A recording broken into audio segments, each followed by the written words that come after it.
तुमच्या सगळ्यांचे स्वागत आहे माझी सही या चॅनलवर। आजचा दिवस तुम्हाला खूप आनंदात जावो हीच ईश्वरचरणी प्रार्थना।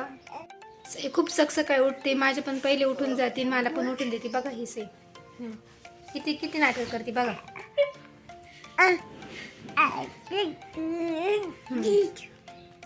नाचते का असं सकाळी नाचते का?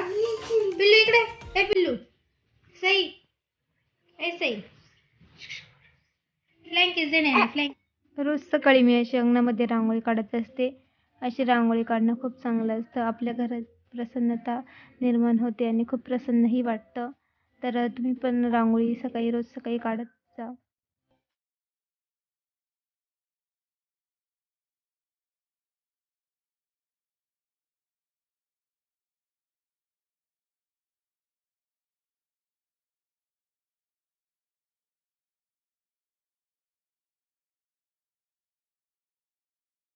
ही माझी बहीण आहे।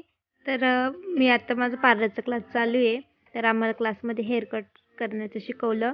तर मग हिचे केस पण कट करायचे होते, तर मग माझी प्रॅक्टिस पण होईल। तर तिला आम्ही घेऊन आलो आणि आता मी आता केस कट करते। तर तुम्हाला मी दाखवेलच का हिचे केस हेअर कट मी कसे केले।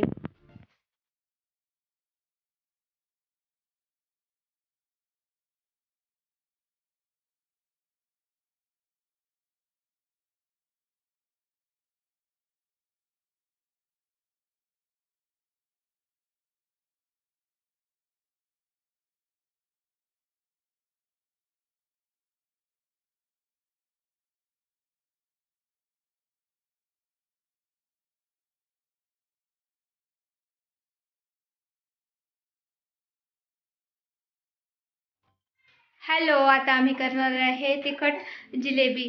तर चला, तर तुम्हाला पण मी माझी रेसिपी शेअर करते, चला तुम्ही पण बघा।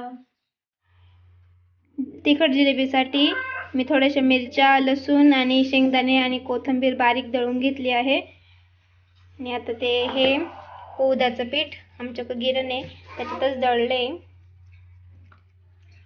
आणि थोडासा हिंग टाकणार आहे मी। थोडेसे जिरे टाकायचे, हिंग टाकायचा। मग अशा पद्धतीने आपण हे उडदाच्या जिलेबीचं पीठ मळून घेऊ। उडदाची जिलेबी ही शरीरासाठी खूप पौष्टिक असते आणि हिवाळ्यामध्ये तर अजून त्याचे फायदे असतात। आमच्या घरची कुळीद होती, माईंना म्हटले तर माईंनी मला रेसिपी सांगितली। तर अशा प्रकारे माझं पीठ मळून झाले आणि नंतर आता आपण थोडंसं पीठ घ्यायचं, पळपट किंवा आपण ताटली पालथी करूनही करू शकतो ही पद्धत। थोडंसं पीठ करून असं हलक्यावर बोटाच्या साहाय्याने, जास्त दाब द्यायचा नाही, असं हळूहळू शेंगुळे करून घ्यायचे। याला काही जिलेबीही म्हणतात, काही उडदाचे शेंगोळेही म्हणतात। आमच्याकडे तर शेंगोळे म्हणून ओळखले जातात। सईनी पहिल्यांदा पाहिलं मग हे काय करतीये, आणि तिथे पीठ कच्चच खात होती आणि नंतर तिखट लागली रडायला।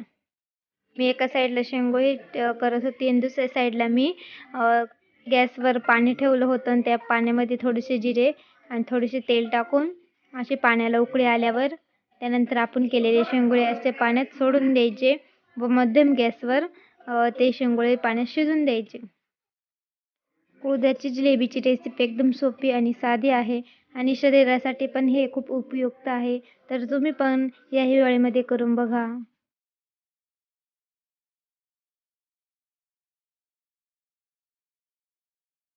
मिस्टरांसाठी केले पोहे।